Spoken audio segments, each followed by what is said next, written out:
주요 이슈를 마켓 리더에게 물어봅니다. 오늘은 이경민 대신증권 매경 베스트 애널리스트 모셨습니다.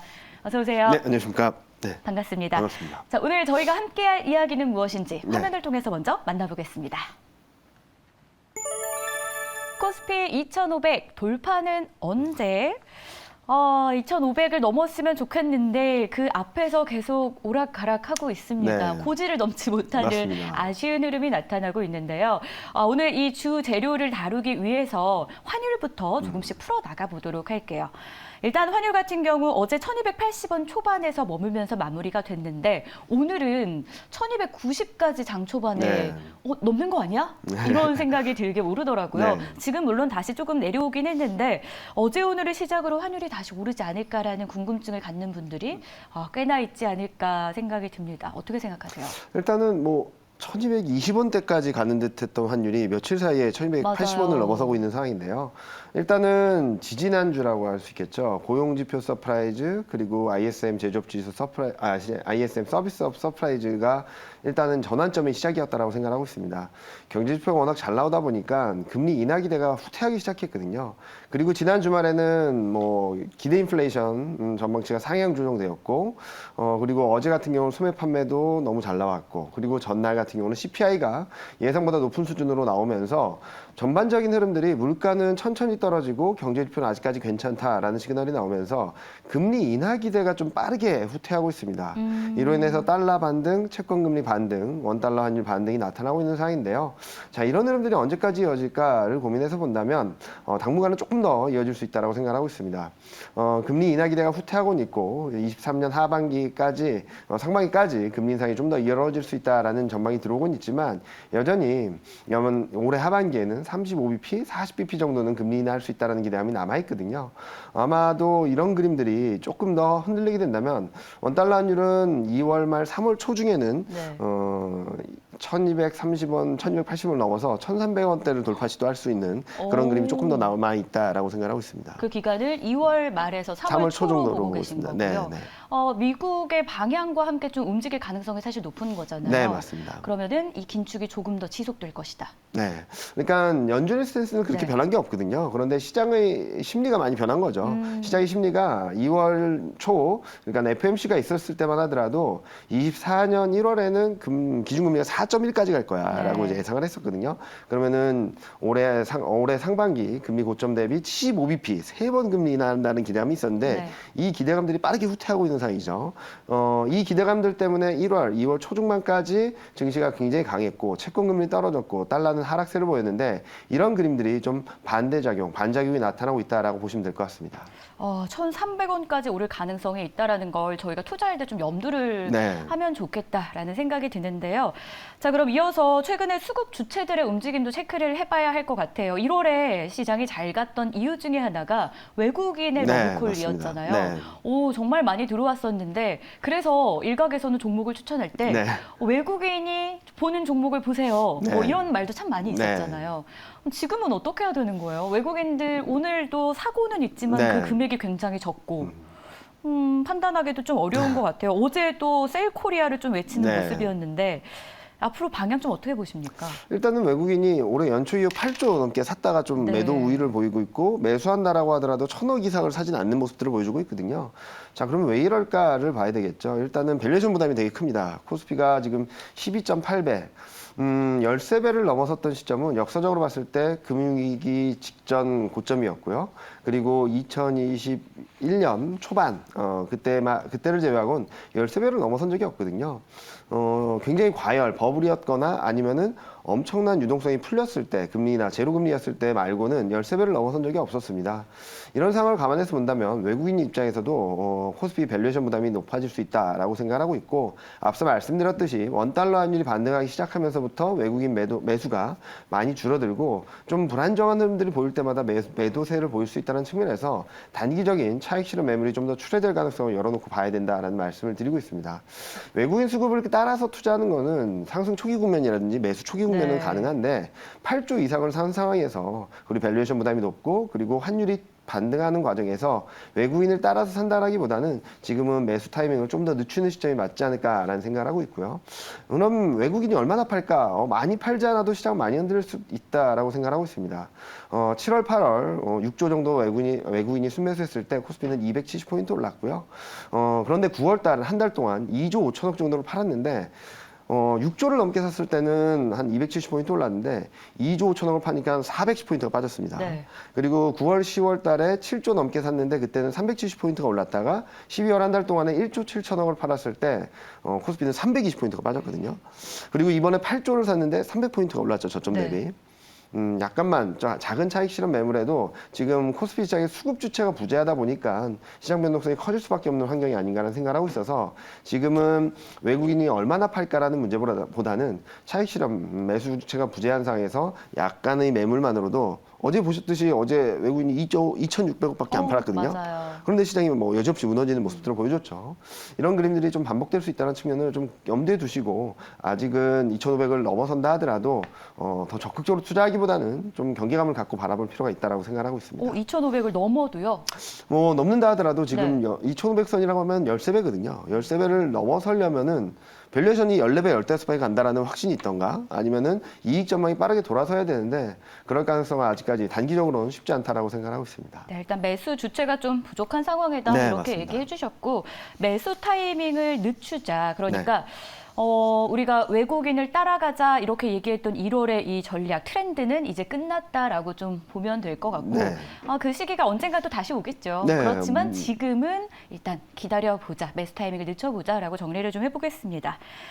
저희가 그리고 오늘 또 처음 만난 게 아니잖아요. 네. 지난번에 출연하셨을 때 네. 2,500 갈까요? 라고 질문을 던졌는데 쉽지 않을 것 네. 같다라고 말씀을 하셨어요. 네. 지금 추세를 봐서는 새롭게 한 번 더 여쭤보고 싶거든요. 네. 어떻게 갈 거라고 보십니까? 아니면 여전히 안 될 거예요? 라고 뭐, 생각하십니까? 언젠가는 가겠죠. 네. 그런데 이번 타임은 아닌 것 같다. 이번에는 좀 아. 부담스럽다라고 말씀드리고 있어요.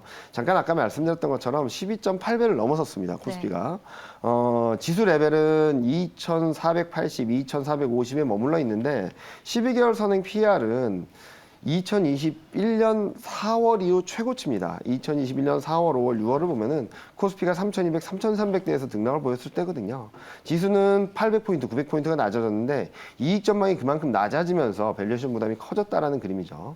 자, 그러면은 12.8배까지 올라온 게 어느 정도 합리적이라고 생각한다 하더라도 앞으로 어떻게 될지를 봐야 되겠죠.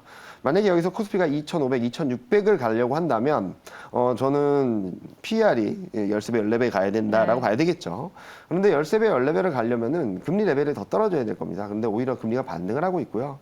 그리고 미국 금리 인상 사이클도 조금 더 남아있다라고 볼 수 있겠죠. 만약에 밸류에이션 부담은 남아있고 밸류에이션이 더 확장되지 않는다고 했을 때 시장이 더 오르기 위해서는 이익 전망이 빠르게 올라와야 될 겁니다. 그런데 여전히 이익 전망은 하향 조정 중이고 레벨이 다운되고 있죠.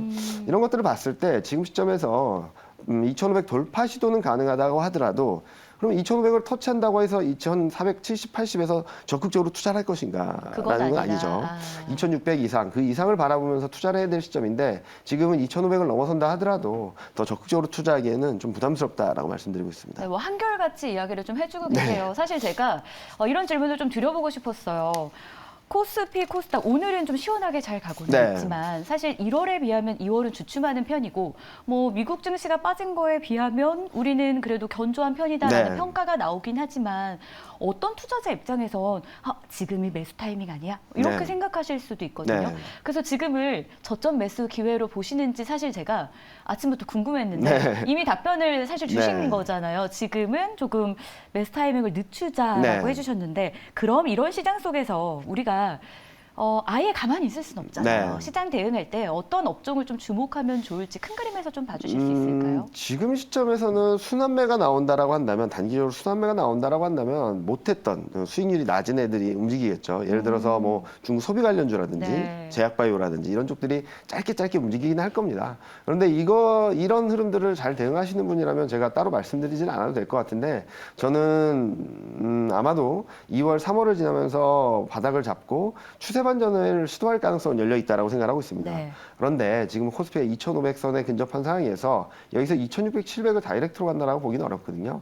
그래서 좀 매수 타이밍을 늦추되 관심을 가져야 될 업종으로는 1월 달에 강했던 반도체, 2차 전지, 오. 인터넷, 자동차 이런 업종들을 봐야 된다고 말씀드리고 있습니다. 저는 2023년 1월 증시 흐름이 2023년 연간 또는 향후 나올 수 있는 상승 추세의 예고편이다라고 생각하거든요. 다만 지금 현재 시점에서 반등을 하는 과정에서 좀 부담스러운 것들이 있겠죠. 연착륙이 가능한데 금리 인하는 3번 할 거야라는 게 좀 양립할 수 없는 기대가 들어왔다라고 생각하고 있습니다. 즉 연착륙이 가능하다면 23년 하반기 금리 인하 없을 거고요. 23년 하반기에 바로 금리 인하가 되려면 굉장히 경기가 안 좋아지면서 물가가 레벨 다운돼야 될 겁니다. 양립할 수 없는 두 기대감이 들어온 상황에서 최근 금리 인하 기대가 빠르게 후퇴하고 있고 그로 인해서 채권 금리 반등, 달러 반등이 나오고 있는 만큼 외국인 수급에 따른 1일비, 오늘은 특히 선물 시장에 따라서 어제 오늘은 좀 급격한 변화를 보이고 맞아요. 있는데 여기에 따른 1일비 하는 전략보다는 조금 여유를 가지시고 좀 타이밍을 늦추시고 1월 달에 강했던 업종들이 어느 정도 레벨까지 어느 정도 되돌림 과정이 나온다면 그때부터 천천히 모아가신다면 아마 올해 수익률을 좀 꽤 높은 수익률을 거두실 수 있다라고 생각하고 있습니다. 일단 지금 시기 자체가 네. 급하게 들어가서 네, 이런 맞습니다. 느낌보다는 네. 길게 보고 올 한 해 전망을 함께 해보면 좋겠다라는 네. 이런 관점이셨던 네, 것 맞습니다. 같아요.